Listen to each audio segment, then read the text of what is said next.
কড়াইতে করে ডিম ভাজা খেয়েছেন, তো আমরা আজকে এই যে পাথরের মধ্যে নতুন প্রসেসে বা পদ্ধতিতে আমরা একটা ডিম ভাজা আপনাদের রেসিপি দেখাবো।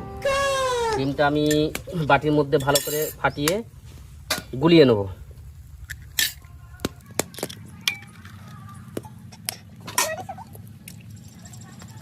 ডিমটাকে আমি ফাটিয়ে নিলাম। ডিমের মধ্যে আমি লবণ দেবো পরিমাণ মতন,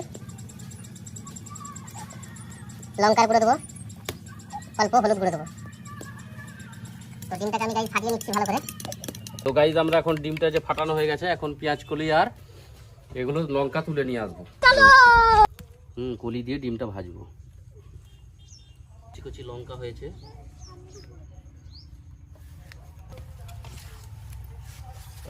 তো গাইজ জলে জ্বালানো গেছে, তেলটা ব্রাশ করে নেবো।